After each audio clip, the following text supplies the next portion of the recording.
Quem é Jesus? Eu preciso saber. Bom dia! As misericórdias do Senhor já se renovaram na sua vida hoje. Como é que você tá? Você tá bem? Olha, eu estou imensamente feliz hoje, um pouquinho mais do que o costume, porque hoje nós vamos falar sobre Cristo. Antes de começar, já clica aqui, ó, pra você assistir os outros se você ainda não viu. Esse é o quarto vídeo dessa jornada, tá? Eu já te expliquei o que é esse quadro, já te falei o que é doutrina, já te expliquei a doutrina de Deus e hoje nós vamos falar sobre a doutrina de Cristo. E como de costume, já deixa aqui pra mim nos comentários, quem é Jesus pra você? Em poucas palavras, tente deixar aqui pra mim um pouquinho da sua definição de quem é Jesus. Mas só pra te lembrar, Jesus não é o que você acha que ele seja. E mais uma vez eu vou deixar muitos versículos aqui na tela para você conhecer um pouquinho mais do que as Escrituras dizem para nós de quem Cristo é. Bom, assim, estudar sobre Jesus é muito importante. Ele é nada mais nada menos do que o centro do cristianismo, o fundador principal dessa fé. Então assim, né? Não saber quem ele é, não conhecer de fato os seus princípios, os seus preceitos, a pessoa de Cristo, é ter uma falha muito grande na base da que a gente acredita, na fundação da fé cristã. Toda a Escritura, e não só esses textos que eu coloquei aqui, apontam Cristo. Esses são alguns dos principais que vão nos dizer quem ele é. Mas toda a Bíblia aponta Cristo. E Cristologia é o nome que a teologia dá para esse estudo. Tá bom, Letícia, mas vamos responder a pergunta da Nena? Se você não sabe quem é Nena, eu sinto muito, mas você não é um crente raiz. Você não entendeu o começo desse vídeo. Mas vamos então responder a pergunta: quem é Jesus? Nós precisamos começar respondendo isso pela perspectiva do divino. Cristo é Deus. Falamos um pouco sobre isso, né, na Trinidade divina, sendo Jesus Deus Filho. Então Jesus, ele não é um super anjo, um semideus, um Deus menor ou algo do tipo. Não.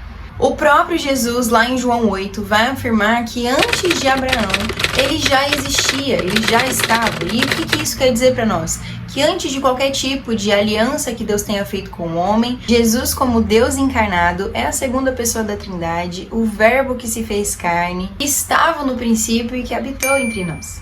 Ele é o Espírito que o Pai enviou e que, portanto, se submete à vontade plena do Pai, e que o próprio Espírito também se submete à vontade do Filho, e assim os três, em plena harmonia, se complementam na Trindade.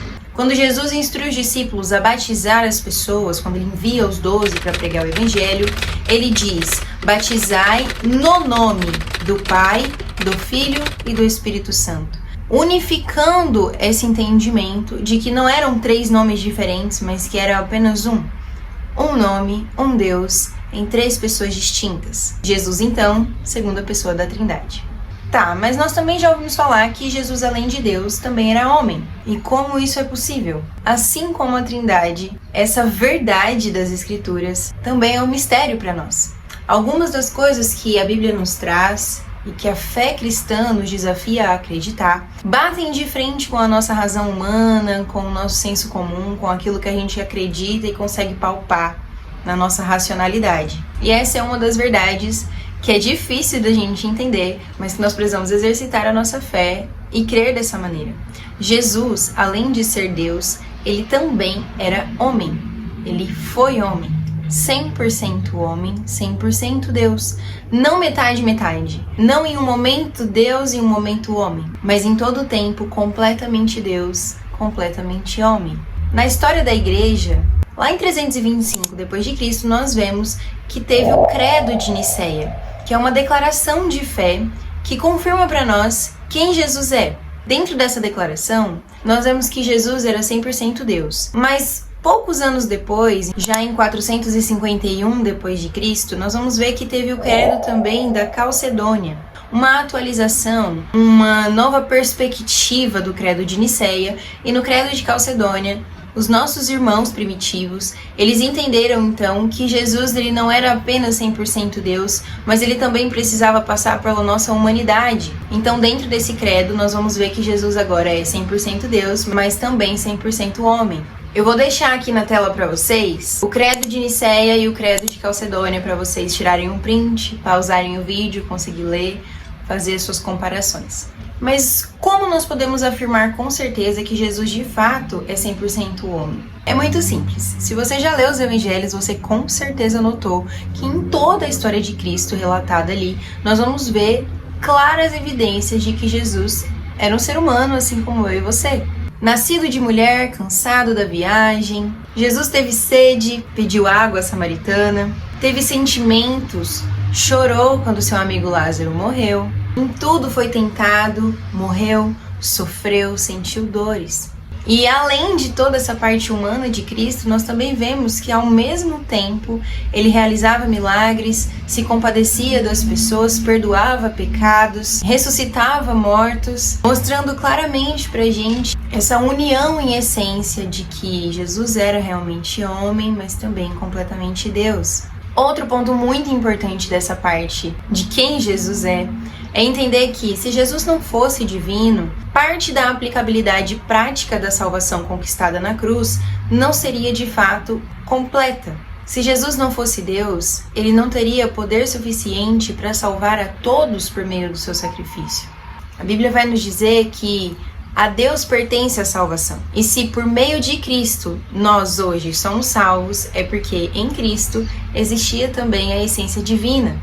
E, portanto, seu sacrifício na cruz alcançou a todos nós, em seu poder divino. Jesus morre como homem e ressuscita para que eu e você pudéssemos ser justificados. Dessa forma, nós entendemos com profunda e completa explicação que Jesus, sim, era homem, mas também era Deus, na mesma proporção, ao mesmo tempo. Também é importante entendermos, e agora a gente precisa dar um enfoque grande nessa parte, que Jesus é o profeta, não qualquer um, mas o profeta. O que isso significa? Bom, Jesus é profeta porque, assim como todos os outros que nós vemos nas Escrituras, Jesus ele veio encarregado de uma missão e de passar uma mensagem da parte de Deus. Lá no início do primeiro capítulo de Hebreus, a gente vai ver que o escritor ele nos diz sobre isso, que Deus falou por muitos profetas, mas por fim falou por meio de seu Filho. Mas o mais interessante de enxergar Jesus como um profeta é olharmos para Deuteronômio capítulo 18, no verso 15, quando o próprio Moisés vai dizer pra gente, o profeta Moisés, considerado o único legislador de todo o Antigo Testamento, ele vai dizer que um dia chegaria o profeta, e esse deveria ser ouvido, e todo aquele que não desse ouvido ao que esse profeta dissesse seria condenado.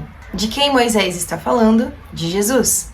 Um dos textos mais importantes para nós entendermos a transferência de lei, a mudança de lei que o próprio Cristo vai nos propor. Jesus é o profeta semelhante a Moisés, predito pelo próprio Moisés e novo legislador da nova aliança em seu próprio sangue. E toda nova doutrina se baseia nesse ponto de vista. Além disso, Cristo também é sacerdote, o sacerdote real, o último a entrar no Santo dos Santos e fazer propiciação, uma vez por todos nós. Em toda a Escritura, nós vamos ver várias analogias ao Filho de Deus. A vida imaculada de Jesus e a sua morte como um cordeiro faz completa analogia a tudo que era vivenciado no Antigo Testamento dentro da lei de Moisés. Para que as pessoas pudessem ter seus pecados perdoados, fossem purificadas de suas impurezas, elas precisavam sacrificar cordeiros, precisava de sangue derramado no altar. E foi exatamente isso que Jesus realizou. E diferente do que era no Antigo Testamento, Jesus ele não possuía descendência de Levi. Porém, lá em Hebreus, nós vamos ver que Jesus ele se tornou sacerdote por meio da ordem de Melquisedeque. Agora um pause. Melquisedeque. Quem é essa pessoa? Melquisedeque era um sacerdote de Salém, um sacerdote do Deus Altíssimo. Melquisedeque aparece na história bíblica quando Abraão termina de conquistar uma batalha e ele precisa entregar o dízimo de todos os despojos dessa batalha que ele conquistou. E esse dízimo ele entrega ao sacerdote Melquisedeque. Esse homem não tem nenhuma outra referência dele na Escritura, a não ser em Hebreus, quando se faz analogia com Cristo. Nós não sabemos de onde ele vem, para onde ele vai, qual é a sua descendência, de onde ele surgiu. Nós só sabemos que ele é sacerdote do Deus Altíssimo. E o escritor de Hebreus vai dizer pra gente que Jesus se tornou sacerdote pela mesma ordem de Melquisedeque. Ou seja, ele não possuía a mesma descendência de Levi, mas se tornou sacerdote do Deus Altíssimo e realizou isso de uma vez por todas. Ele é nosso sumo sacerdote.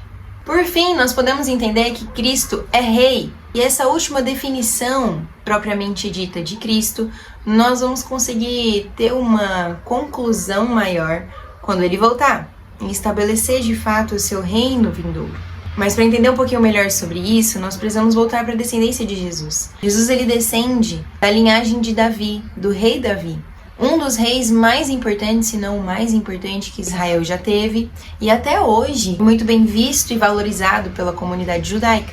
Deus é rei e é necessário que reine no reino vencedor. Em Cristo a gente vê essa concretização de um reinado que não é só vencedor, mas que também é perpétuo e que se concretizará, enfim, na sua volta. Outro ponto, outra perspectiva que é muito legal a gente trazer nesse vídeo sobre Jesus são as 7 colunas do seu caráter. E quem traz essa proposição pra gente é o pastor José Rodrigues, fundador da MCM. Vou deixar aqui o arroba para você conhecer se você ainda não conhece. E ele escreveu um livro, na verdade 3, na verdade vários, mas que fala sobre isso especificamente, é o Ação da Cruz, volume 3. E nesse livro ele traz pra gente quais são as 7 colunas do caráter de Jesus.